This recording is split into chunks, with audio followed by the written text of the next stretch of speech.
Alors, je ne vais pas forcément vous parler de toute ma thèse parce que là, je vais vous perdre pour de bon. Mais je voulais vous parler d'une partie de cette thèse sur donc, les effets chromatiques. Donc là, la thèse s'intitule « Les effets chromatiques et méthodes d'approche de la couleur dans l'espace, dans la démarche de projet architectural urbain ». Donc en gros, c'était essayer de comprendre comment la couleur était utilisée à l'échelle urbaine, quels étaient les outils à disposition des aménageurs, des architectes, des coloristes, des outils en fait pour travailler la couleur dans le projet urbain. À quel moment arrivait cette composante couleur? Est-ce que c'était dès le départ en disant la couleur sera un élément important dans le projet, donc je la mets en place dès le départ, ou est-ce que ça arrivait un peu à la fin pour dire ah bah il manque quelque chose, on va plutôt mettre un peu de couleur? Et toute la question des effets. Donc c'est ce que je vous parlais tout à l'heure. Donc voilà mon sujet de base. C'était en fait l'émergence d'une nouvelle phase de polychromie architecturale depuis les années 2000 en façade de l'architecture contemporaine qui utilisait des couleurs qui sont très saturées, très lumineuses, très vives, très bariolées. Donc dans le vocabulaire un peu péjoratif, on pourrait dire si tape à l'œil, bigarré, un peu cacophonique aussi. Donc c'était étudié en fait pourquoi depuis les années 2000 il y avait une sorte de... On peut aussi parler d'un phénomène de mode, hein, mais je pense qu'il n'y a pas que ça. Sur cette apparition de volumes monumentaux en couleur. Donc quand on commence à parler de ces volumes, on se rend compte que la couleur nappe des volumes entiers, soit est utilisée sur des greffes, donc tout ce qui va être petit balcon, c'est là qu'on va la mettre.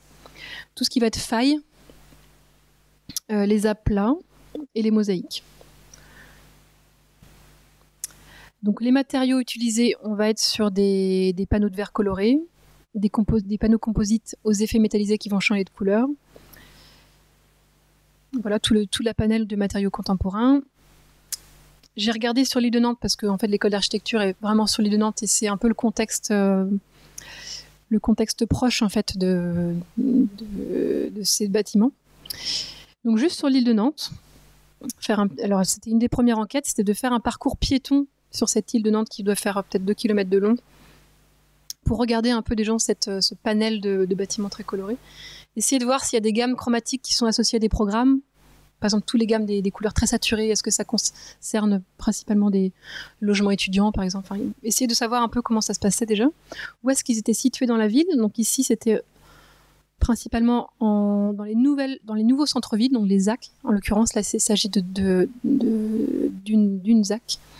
Une seule ZAC, à moins que le pré-gauchet fasse partie de la ZAC, là, je ne sais plus. Essayer de comprendre en fait comment le phénomène fonctionnait. Donc, ce sont des croquis en fait pour montrer. Bon, c'est des croquis qui ont pour objet la couleur. Donc forcément, il y a beaucoup d'éléments qui ont été enlevés des paysages urbains pour mettre en valeur cette couleur sur les bâtiments. Donc on part en gros de l'école, du palais de justice. On arrive aux machines de Lille. Donc même dans l'architecture de scénographie urbaine, on a beaucoup d'usage de ces couleurs très primaires. On continue. Tout ce qui va être Stérolux.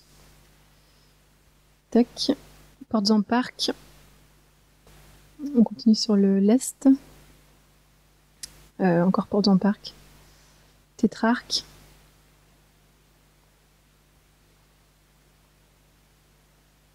Le fameux bâtiment avec les écailles de couleur qui changent selon le mouvement. Là, c'est juste un panorama à pied sur 2 km. Donc il y a une concentration, une sorte de laboratoire de ces couleurs.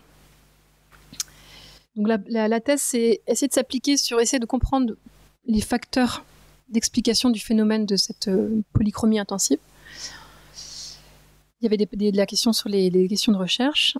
Et ensuite, le travail a été de travailler sur les effets chromatiques. Essayer de comprendre quels étaient les effets de ces couleurs vives sur notre perception de l'espace, avec une enquête de terrain à l'appui.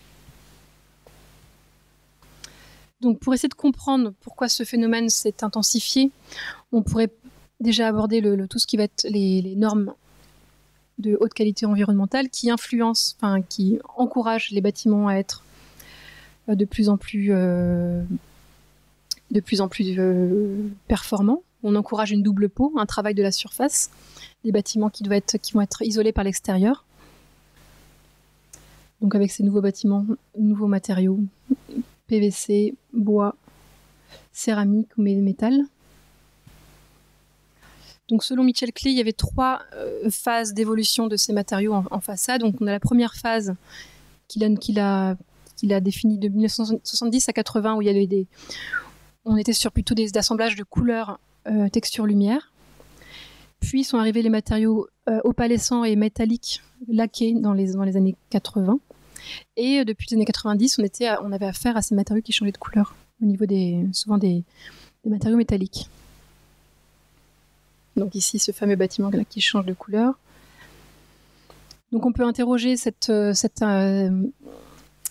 l'arrivée de cette couleur à travers la question de l'ornementation, le côté sensoriel, le côté tactile de l'architecture, en s'appuyant sur des écrits de théoriciens qui parlent d'un retour spectaculaire de l'ornement dans l'architecture contemporaine, la recherche d'une nouvelle poétique par exemple, ou alors une nouvelle phase de baroque. Donc au niveau de la couleur et l'ornementation, on était souvent sur quelque chose d'assez similaire, une considération assez négative, où la couleur est synonyme d'illusion, de séduction, mensongère, trompeuse, même depuis en fait les considérations depuis Platon. Donc je vais aller assez vite, je ne vais pas forcément rentrer dans les détails. Ça peut être aussi encouragé par une médiatisation des bâtiments dans les revues d'architecture, une architecture en fait qui va utiliser l'icône, le logotype en fait des programmes des bâtiments pour définir une coloration de la façade. Tout ce qui va être marketing urbain, comment on va vendre des nouveaux quartiers urbains en utilisant des images de bâtiments qui sont colorés, notamment dans les nouveaux quartiers. Et parler aussi de l'autonomie des nouveaux bâtiments par rapport à leur contexte. C'est vrai qu'on n'est plus du tout sur un rapport de matérialité entre des éléments comme ça, par exemple, et le contexte urbain dans lequel ils se situent. On parle aussi de spectacularisation de l'architecture spectacle. En l'occurrence, à Nantes, sur l'île de Nantes, c'était encouragé par les aménageurs. Ça veut dire que c'était une des contraintes aussi de toute cette première phase d'aménagement de l'île, où on était censé utiliser un peu des couleurs assez vives pour faire référence au côté industriel-portuaire de l'île de Nantes. On peut aussi interroger le côté à l'époque, c'était plutôt le côté de crise économique. Comment on récupère un peu l'image du bâtiment en rajoutant au dernier moment presque des éléments de couleur. Et la couleur comme préalable urbain, dans le sens où la couleur marque le fait d'aménager un secteur. Donc les enquêtes sur les effets. Donc les questions de recherche étaient quels sont les effets de la couleur sur notre perception de l'espace urbain. Donc c'était une des questions. Et comment la couleur va interférer sur notre perception de cet espace. Comment elle va faire qu'un espace va paraître soit beaucoup plus grand, beaucoup plus haut, beaucoup plus long. Comment elle peut jouer avec les volumes, beaucoup plus chaleureux ou beaucoup plus agréable. Et c'était partir en fait du principe des recherches sur les ambiances, où on se rend compte qu'une ambiance architecturale dépend d'une architecture d'un lieu, donc avec une morphologie, une topographie, de phénomènes physiques, donc ce lieu est soumis à des ensoleillements, des éclairages, des phénomènes acoustiques, physiques, olfactifs, et des conduites sociales, donc le sujet qui va percevoir ces ambiances, qui va être aussi lié à des catégories de sensibles en fait. On est tous sensibles, on va tous percevoir des ambiances différentes. Et donc en fait, l'effet sensible est devenu un outil d'analyse, c'est-à-dire qu'en disant un effet sonore, un effet de réverbération est lié à la fois à une configuration de l'espace, à peut-être des phénomènes physiques et un sujet qui va percevoir. Donc il y a des recherches qui ont été faites sur les effets sonores, les effets visuels et lumineux, les effets olfactifs. Donc en fait, ce sont toutes les recherches qui ont été menées dans les laboratoires Créneau et Cresson de l'UMR Ambiance, dans lequel j'ai fait ma thèse. Donc moi, j'ai essayé de m'insérer dans cette suite en proposant une amorce de répertoire pour les effets chromatiques. Donc on est vraiment au début de la recherche, On s'est intéressé pour essayer de savoir quels étaient les effets, en fait, ces effets chromatiques, notamment à travers les projets des artistes de la couleur, par exemple, ou sinon tout ce qui va être théoricien de la couleur, même depuis le XVIIIe siècle. Voir déjà quels effets avaient déjà été identifiés et voir s'ils étaient applicables sur l'architecture. Donc, par exemple, est-ce qu'un effet de contraste simultané est visible et perceptible dans l'espace urbain? Est-ce qu'en effet, les murs, enfin l'espace volumétrique peut être déformé avec la couleur? Est-ce qu'il y a des choses qui peuvent être plus grandes, voilà, plus petites, plus Et donc, on a proposé un répertoire qui catégorise. Donc, c'est très compliqué à catégoriser parce qu'en effet, tout passe par l'œil déjà, puisque finalement la couleur est optique, donc tout passe par l'œil. Donc, quand on dit phénomène optique, finalement, tous les effets sont quelque part optiques. Effet climatique, effet psychomoteur du coup. Comment la couleur peut amener un comportement, par exemple, peut attirer l'œil et du coup attirer les cheminements piétons. Ou éviter, créer un espace qui va être dérangeant, du coup faire en sorte que les gens évitent cet espace-là. Une couleur ou un manque de couleur finalement. Donc les dominances spatiales, donc comment on peut changer la perception de l'espace, sémantique, symbolique, psychologique. Donc voilà quelques exemples, donc les effets d'immersion. Donc là c'était plutôt lié à des installations artistiques. Comment on peut entrer, est-ce que des fois on peut entrer physiquement dans la couleur? Les effets de fondu, grâce à la couleur, comment on peut faire disparaître un bâtiment? L'effet de flash, est-ce que lors d'un cheminement urbain, je peux avoir un élément qui va venir de l'ordre du flash, en fait, par la couleur, attirer mon attention? Comment je peux déformer un volume? Donc ici, un bâtiment, un théâtre, par exemple, qui semble presque plié, et quand on regarde finalement au niveau du profil, on est sur quelque chose d'assez plat. Des effets de réflexion indirecte, de lourdeur, de légèreté. Donc, on a mené une enquête sur le bout de l'île de Nantes, on est ici, là, et sur la zone du Pré-Gauchet, la ZAC du Pré-Gauchet. Donc, on est encore dans ce laboratoire de bâtiments très, très colorés, très, très, très, très vifs. On a donné aux enquêtés, 12 personnes, des appareils photo qui enregistrent leur déplacement dans l'espace. Parce qu'en fait, ce qui est intéressant, c'est d'avoir leur propre perception et qu'ils ne soient pas influencés par des questions. Parce que c'est vrai que si on demande, regardez là, vous avez vu, il n'y aurait pas un effet de chaleur, ils vont dire peut-être que oui. Donc là, c'était l'intérêt de les laisser tout seuls lors de leur cheminement piéton, d'avoir l'enregistrement de leur voix. Donc l'appareil était fixé en mode enregistrement. Et quand ils voyaient quelque chose d'intéressant, ils devaient s'arrêter, commenter et prendre une photo. Donc on a pu avoir comme ça sur le même parcours 12 versions du même parcours selon plus ou moins les mêmes conditions pour savoir si tout le monde voyait la même chose. Donc du coup, c'était une façon d'objectiver en fait ces effets. Alors ensuite, on a récupéré tous les commentaires. On a utilisé la méthode de la traversée polyglotte de Jean-Paul Thibault et les parcours commentés de Jean-Paul Thibault. Donc la traversée polyglotte, c'est une recomposition de tous ces éléments de langage et donc tout le vocabulaire employé par les usagers. Et donc en fait, on reforme un discours général de l'ensemble des participants. Ce qui est intéressant, c'est que j'ai récupéré du coup des masses de photographies avec à chaque fois finalement, les gens s'arrêtaient au même moment, regardaient le même bâtiment, prenaient une photo en disant plus ou moins la même chose. C'est ça qui était intéressant.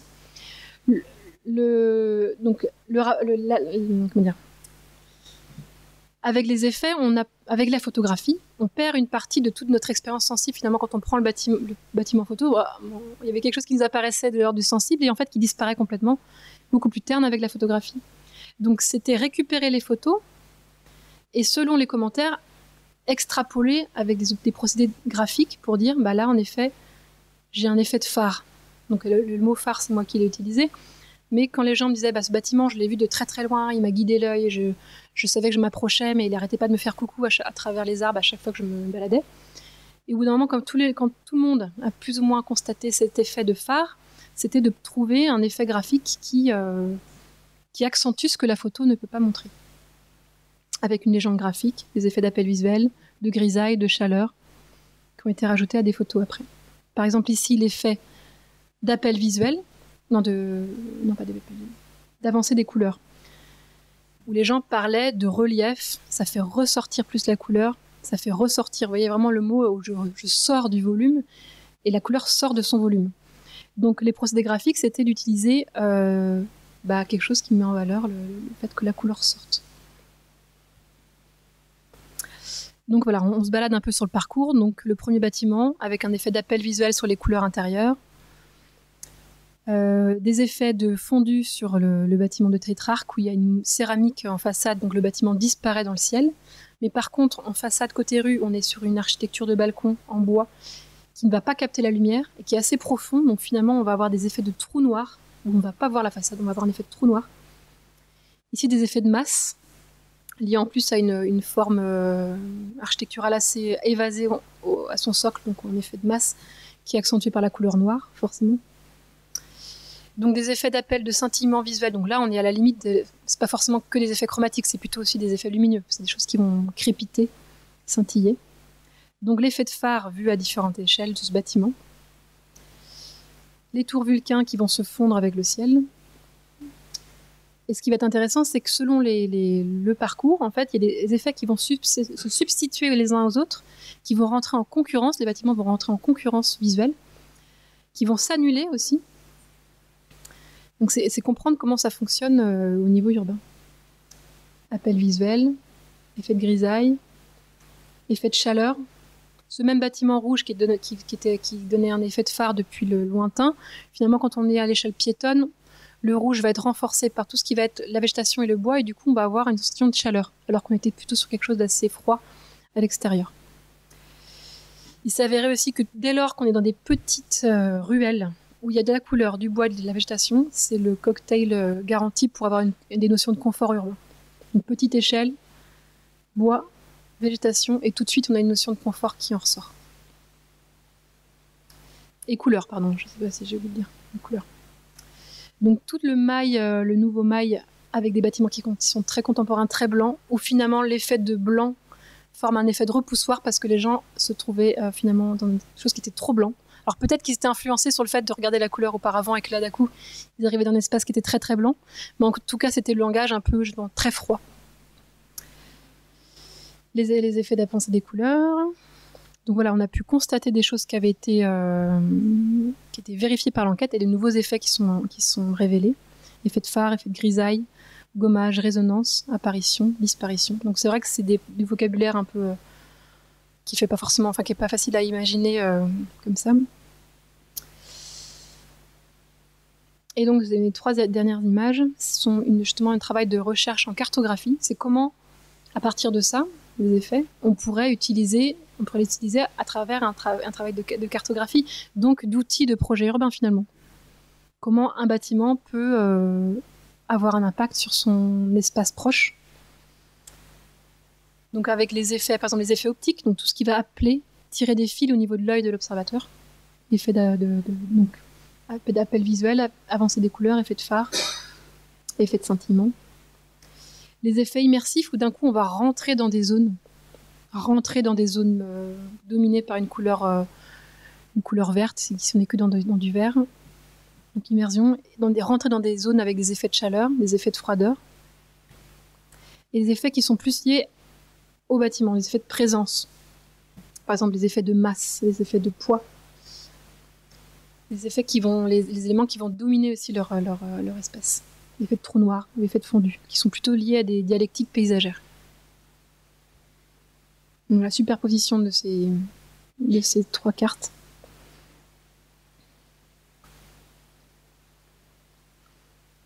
Donc voilà, c'était aussi faire la comparaison entre justement toute l'approche historique, qui était plutôt liée sur la couleur du matériau, l'échantillon, le contexte proche, et parce que finalement c'est l'architecture contemporaine, mais en fait les effets de chaleur, les effets d'appel visuel, c'est des choses qu'on peut très bien appliquer à des centres anciens.